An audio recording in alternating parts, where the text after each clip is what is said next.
Współczesny rynek motoryzacyjny często przypomina jarmark, na którym kusi się nas krzykliwym designem, felgami wielkości młyńskiego koła i technologicznymi gadżetami, próbując za wszelką cenę grać na naszych emocjach. W tym całym gąszczu luksusowych ofert i usportowionych linii wciąż istnieje jednak ogromne zapotrzebowanie na czysty, niczym niezmącony pragmatyzm. Nowa Skoda Octavia w podstawowej wersji Drive Essence, pokryta zwykłym niebieskim lakierem niemetalizowanym i tocząca się na standardowych felgach, absolutna definicja uczciwego samochodu do codziennej charówki. To nie jest auto, które wybiera się w porwie serca. Decyduje tu chłodna kalkulacja niczym przy zakupie pralki, a każdy kolejny kilometr utwierdza w przekonaniu, że to była doskonale przemyślana decyzja. Zapraszam na test Skody Octavii z bazowym silnikiem 1.5 TSI o mocy 115 koni mechanicznych, z manualną skrzynią biegów i niemal bazowym wyposażeniem.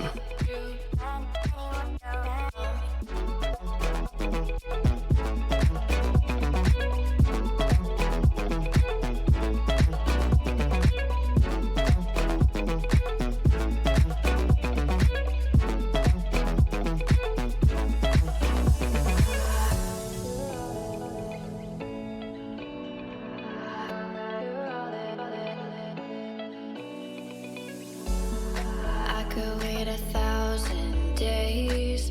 You never wait for me. You never wait for me. Even when I ran away, you're all that I could see. You're all that I could see when I could hardly walk on my own. Skodę Octavię nowej generacji zapewne już dobrze znacie, jeśli nie osobiście, to z licznych testów. Nawet na moim kanale są dwa testy odmiany z silnikiem 1.5 TSI o mocy 150 koni mechanicznych z automatem i topowej wersji RS, ale takiego rodzynka jeszcze nie było. W ogóle bazowe wersje w testach dziennikarskich to niemal białe kruki. Ale moim zdaniem właśnie o to chodzi, bo takie auta stanowią bardzo duży odsetek sprzedaży. Ale mniejsza z tym, skupmy się na aucie, zaczynając tradycyjnie od bagażnika. I jeśli sądzicie, że do przewiezienia połowy dobytku i teściowej w komplecie potrzebujecie wielkiego, nieporęcznego SUV-a, to znaczy, że nigdy nie zaglądaliście do bagażnika Octavii, nawet w odmianie nadwoziowej Liftback. W tej absolutnie zdroworozsądkowej wersji dostajecie z tyłu prawdziwą jaskinię o pojemności 600 litrów, która po złożeniu oparć kanapy zmienia się w przepastny hangar liczący 1555 litrów. To wystarczająco dużo miejsca, by zgubić tam mniejszego psa, a jeśli wasz styl życia przypomina raczej wyprawy na koniec świata z jeszcze większą ilością gratów, czescy inżynierowie przygotowali wersję kombi, gdzie na start macie do dyspozycji 640 litrów, rosnące po złożeniu foteli do gigantycznych 1700 litrów. No jest co pakować. I gdzie? To tyle z bagażnika, przenieśmy się na kanapę z tyłu. Bagażnik był skromny, bo bez żadnych dodatków z pakietu Simply Clever, ale prawdziwy minimalizm czeka na nas we wnętrzu. Jak to w Skodzie, uchwyty Isofix z nienaganną dostępnością, ale w tym egzemplarzu już bez zaślepek. No to wsiadamy do środka i sprawdzamy, ile mamy miejsca na nogi. W sumie to już trochę zbędny test, bo miejsca sam za sobą, a mierzę skromne 175 cm wzrostu. No mam mnóstwo. Pod maksymalnie opuszczonym fotelem mieszczą się nawet spore zimowe buty.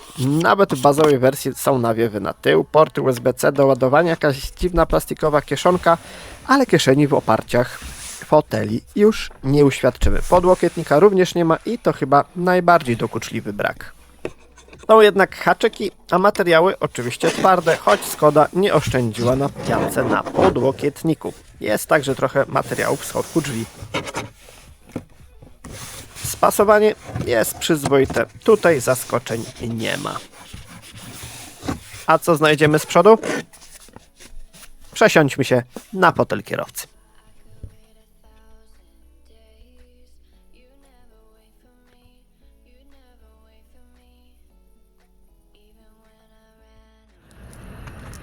To bazowa wersja, to nie ma co marudzić, ale jednak ta tapicerka nie wygląda najlepiej. Mogli dać jakąś kratę czy coś mniej przygnębiającego. Miejsca z tyłu w brud, a co znajdziemy z przodu?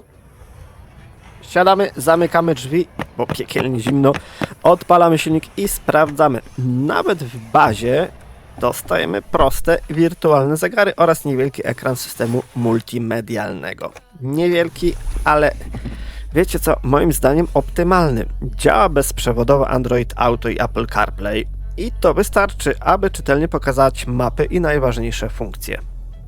Działanie jest przyzwoite, a ilość tych funkcji przez brak wszystkich pakietów jest niewielka, więc trudno się w tym zgubić. Można oczywiście zainwestować w większy ekran z bardziej zaawansowanym systemem, ale w zamyśle tej wersji nie o to chodzi. Dobrze, że Skoda w ogóle daje jakiś ekran i naprawdę nieźle działający system, bo niektórzy, chcąc oszczędzić, i tego nie oferują.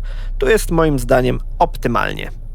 Jest kilka najważniejszych opcji, możemy sobie nawet dobrać kolor tła i tyle. Oświetlenie ambientowe, zbędny wydatek. Pod ekranem jest dotykowa listwa do regulacji głośności, niżej kilka przycisków fizycznych do najważniejszych grup funkcji. W tym egzemplarzu zainwestowano chyba tylko w czujniki parkowania i kamerę cofania. No, to bywa przydatne w mieście. Jest tacka na smartfona z dodatkowymi portami USB-C, ale nie ma ładowarki indukcyjnej. Też zbędny wydatek. Schowek jest dość głęboki, ale plastikowy. Na szczęście podłokietnik jest regulowany we wszystkich możliwych zakresach, co jest bardzo wygodne w dłuższej trasie. Schowek przed pasażerem pojemny, ale bez żadnego filtru i zbędnych dodatków. Wspomniany ekran przed kierowcą to ta prostsza wersja, która nie ma zbyt wielu opcji personalizacji. Nie wygląda jakoś atrakcyjnie, ale jest bardzo czytelna. Obsługa może nie jest idealnie ergonomiczna, ale znów mniej funkcji, łatwiej to opanować nawet kompletnym technologicznym laikom. Na szczęście jest tempomat, ale zwykły, bez aktywnego wsparcia i obsługiwany z lewej manetki. Jakość materiałów? Z przodu jest lepiej, a górna partia drzwi nie jest już twardą skorupą. Dobór faktur bardzo mi się podoba, mimo podstawowej wersji. Jest po prostu uczciwie, skromnie, ale estetycznie. No i co ciekawe, w tej wersji jakoś nic nie skrzypi, a w testowanej jakiś czas temu RS było zdecydowanie gorzej. To tyle z przedniej części. Sprawdźmy, co pracuje pod maską tej wersji. A pod maską testowanego egzemplarza pracuje bazowy silnik 1.5 TSI o mocy 115 koni mechanicznych z manualną przekładnią 6-biegową. Nie ma tu żadnej instalacji miękkiej hybrydy, tylko klasyczne połączenie silnika z manualem. Można zdecydować się na wersję z przekładnią automatyczną, ale wtedy dostajemy już silnik z miękką hybrydą. Chętnie przetestowałbym taką odmianę i sprawdził, czy byłaby jeszcze oszczędniejsza. Na pewno bardziej komfortowa, ale czy równie niezawodna? O spalaniu opowiem już zza kierownicy, bo teraz pora na krótką podróż. Najpierw zrobimy 10 km po mieście i sprawdzimy, jakie jest spalanie. No i witam Was za kierownicy bazowej Skody Octavii z silnikiem 1.5 TSI o mocy 115 koni mechanicznych i z manualną skrzynią 6-biegową. Najpierw zrobimy 10 km spokojnym tempem po mieście, a potem sprawdzimy, jakie jest zużycie paliwa.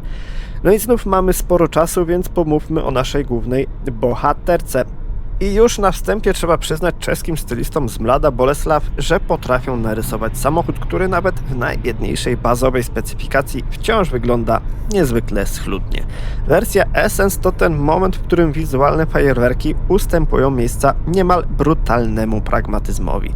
Klasyczna linia nadwozia sprawia, że sylwetka wydaje się stabilna i o niebo lżejsza niż w przypadku tych wszystkich przeładowanych plastikiem SUV-ów.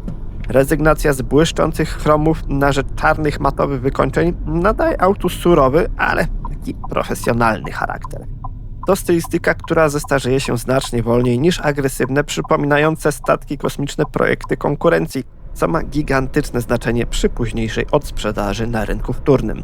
Co więcej, tematowe elementy są znacznie mniej podatne na zarysowania powstające podczas mycia.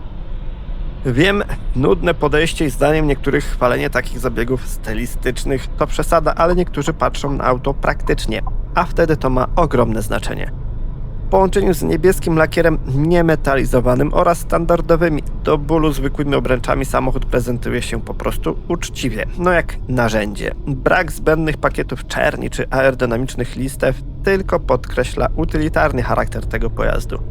Opcjonalne czujniki parkowania oraz kamera cofania to z kolei jedyne dodatki, które realnie ułatwiają życie w miejskiej dżungli, nie pompując niepotrzebnie kosztów. Takie podejście pozwala skupić się na tym, co najważniejsze, na zdolnościach przewozowych i komforcie, a dzięki brakowi skomplikowanych upiększaczy utrzymanie karoserii w czystości i ewentualne wizyty u blacharza są znacznie prostsze i tańsze. To kluczowe dla tych, którzy traktują wóz po prostu jak codzienne narzędzie pracy, a nie jak dzieło sztuki, za którym oglądają się na parkingu. Kabina to typowa Skoda w swoim najlepszym volkswagenowskim wydaniu. Jakość montażu jest dobra, a materiały spasowano z niezłą precyzją. Choć wersja Essence nie ocieka luksusem godnym pałacu Buckingham, kierowca ma przed oczami czytelne instrumenty, a system multimedialny reaguje na dotyk wystarczająco szybko, zanim zdążysz stracić cierpliwość, a to nie jest tak oczywiste w niektórych samochodach. Praw fizyki jednak nie da się oszukać. Octavia to od lat niekwestionowany mistrz przestronności w swojej klasie. Zresztą sami to widzieliście. Brak jakiegoś wielkiego tunelu środkowego sprawia, że pasażerowie mogą cieszyć się swobodą nóg podczas dalekich wypraw. Zastosowane na fotelach tkaniny wyglądają beznadziejnie, ale na tyle solidnie, że oprą się trudom codziennej eksploatacji, co z pewnością docenią rodziny z małymi, wszechobecnymi dziećmi. Ciemna kolorystyka wnętrza skutecznie maskuje drobne zabrudzenia. Z przodu jest niesamowicie wygodnie i ergonomicznie, ale to z tyłu Octavia nokautuje rywali, oferując dorosłym mnóstwo miejsca nad głową i na nogi. A bagażnik?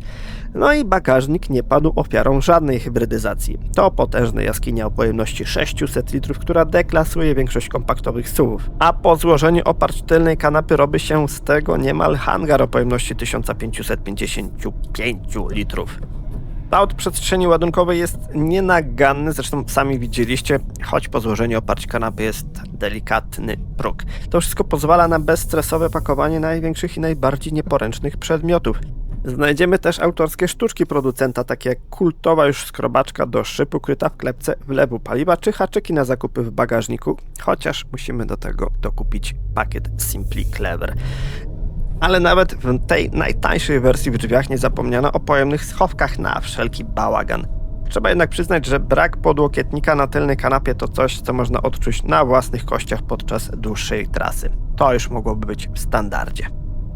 Ale jaka bazowa Skoda Octavia jest, każdy widzi i albo doceni, albo się skrzywi z niesmakiem. Przejdźmy do tego, co pod maską, a w kwestii napędu postawiono tu na absolutną klasykę. Sprawdzoną jednostkę 1.5 TSI, która stanowi wspaniały kompromis między osiągami a rachunkami na stacji benzynowej. Moc 115 koni mechanicznych i moment obrotowy 220 Nm połączona z manualną skrzynią biegów zapewnia wystarczającą dynamikę, by sprawnie przemieszczać się bez obaw o zasypianie za kierownicą.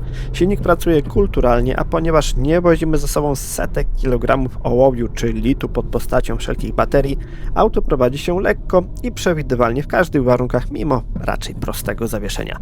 Moment obrotowy jest dostępny w tak szerokim zakresie, że podczas manewrów w mieście można niemal zapomnieć o ciągłym wachlowaniu lewarkiem zmiany biegów.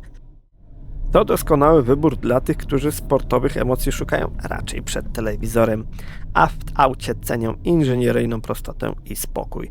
Komora silnika jest przyzwoicie wygłuszona, więc jego praca nie męczy uszu i kierowca ani pasażer obok nie będą czuli jakiegoś wielkiego zmęczenia, nawet po dłuższej podróży.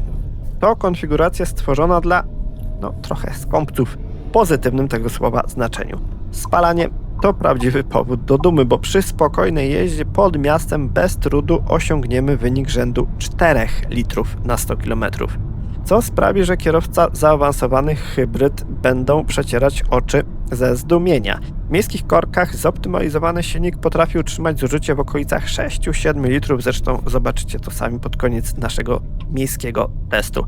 Zwłaszcza gdy jednostka złapie już odpowiednią temperaturę, to zużycie paliwa zdecydowanie spada. Natomiast na drodze ekspresowej silnik zadowoli się wynikiem między 5 a 5,5 litra w zależności od warunków pogodowych.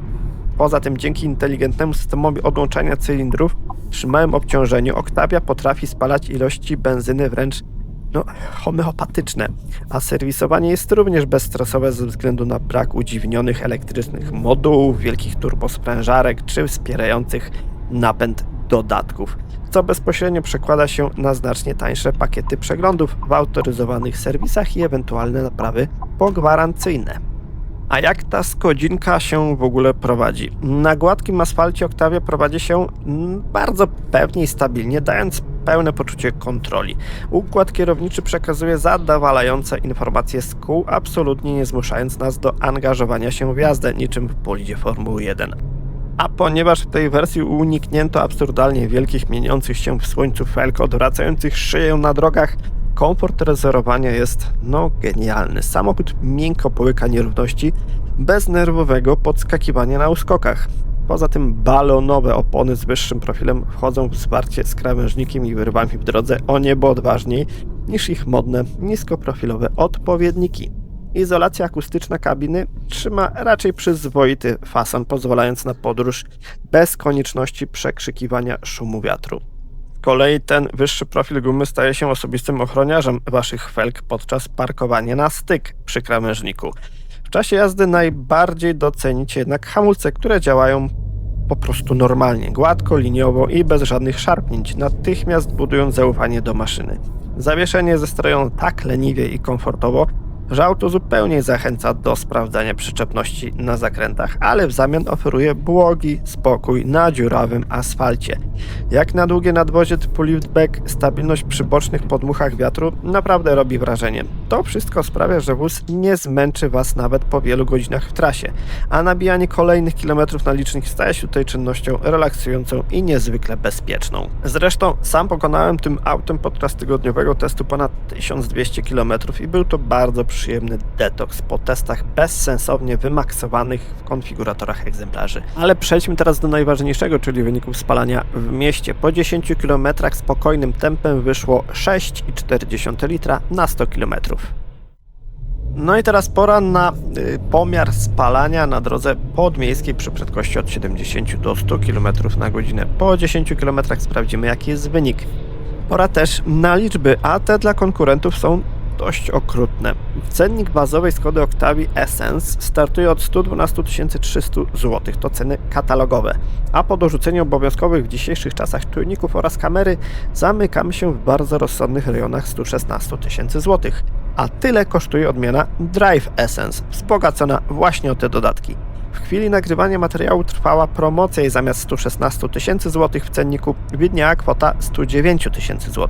Ale jeśli komuś uda się jeszcze utargować co nieco, jeśli cena spadnie poniżej magicznego poziomu 100 000 zł, no to będzie rewelacyjna okazja. W tym przedziale cenowym Octavia nie walczy na swoim poletku, ale zaczyna pożerać uboższe auta z segmentu C oraz wypasione po dach modele miejskie i chińskie.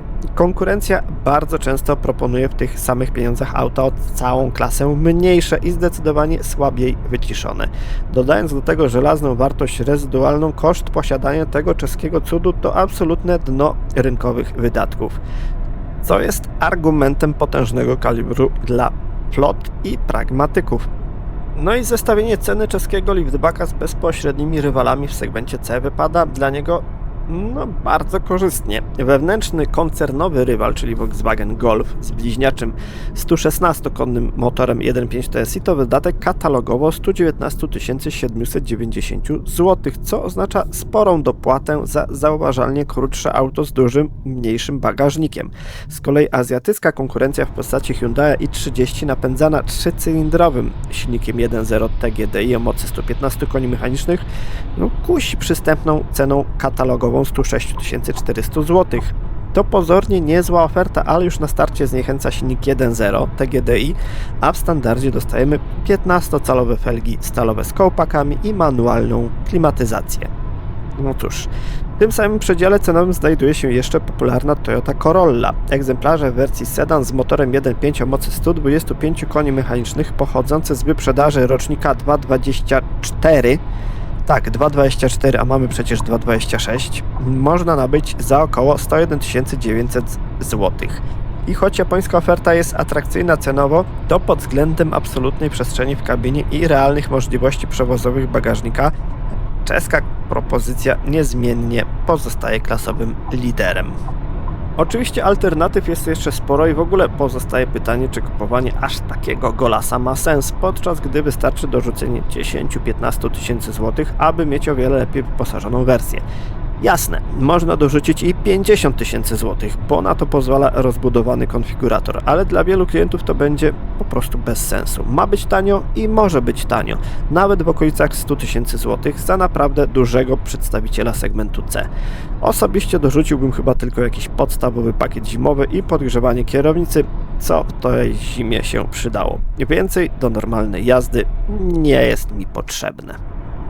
A dla wielu najważniejsza jest wydajność. I o ile jazda w mieście z manualną skrzynią biegów już mnie trochę męczy i doceniam wersję z automatem, tak w trasie nie ma to większego znaczenia. Tu liczy się ekonomia, a ta jest rewelacyjna, co widać jak na załączonym obrazku. Po 10 km drogą podmiejską przy prędkości od 70 do 100 km na godzinę udało się osiągnąć rewelacyjne 4 litry na 100 km. Jazda spokojna, ale bez jakiegoś specjalnego naciskania na zużycie paliwa.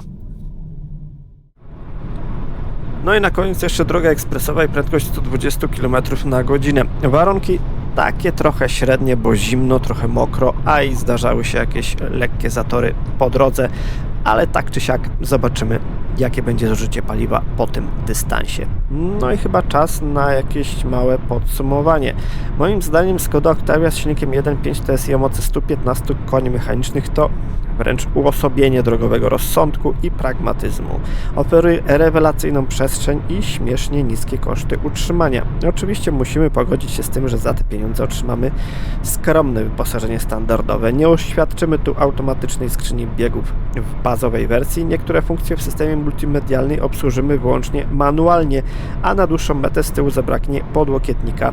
No i bak mieści skromne 45 litrów paliwa. Mogło być 60, wtedy byłaby rewelacja. Z drugiej strony zyskujemy niesamowicie niskie zużycie benzyny w trasie. Olbrzymi i ustawny bagażnik o pojemności 600 litrów, świetną jakość wykonania wnętrza, rewelacyjną ergonomię i kapitalny komfort reserowania na standardowych baloniastych oponach. A to wszystko w porównaniu z rynkowymi rywalami w bajecznie atrakcyjnej cenie. To nie jest pojazd do popisywania się pod modną kawiarnią. Nie jest też pojazd, którego będzie nam zazdrościł sąsiad. To idealne, solidne narzędzie do przemieszczania się, które każdego dnia wykona swoją robotę bez zająknięcia. Się dorzucić skrzynię automatyczną i mieć wersję z miękką hybrydą, która może jeszcze utnie z pół litra z każdego wyniku, ale jeśli ktoś chce mieć proste auto, to będzie zbędny wydatek. No i na szczęście Octavię można kupić za około 100 000 złotych, taką jak tą, ale stworzymy też wersję za grubo ponad 200 000 złotych. Dla każdego coś miłego. No i na koniec sprawdźmy jeszcze zużycie paliwa na drodze ekspresowej przy prędkości 120 km na godzinę. Pewnie gdyby był mniejszy ruch i nieco wyższa temperatura, no i jakbym jechał troszeczkę wolniej, wynik byłby trochę lepszy, ale i tak wyszło przyzwoite 5,1 litra na 100 km. Dajcie znać w komentarzach, co myślicie o tego typu autach, takich bazowych, trochę gołych. Dzięki za oglądanie i do zobaczenia.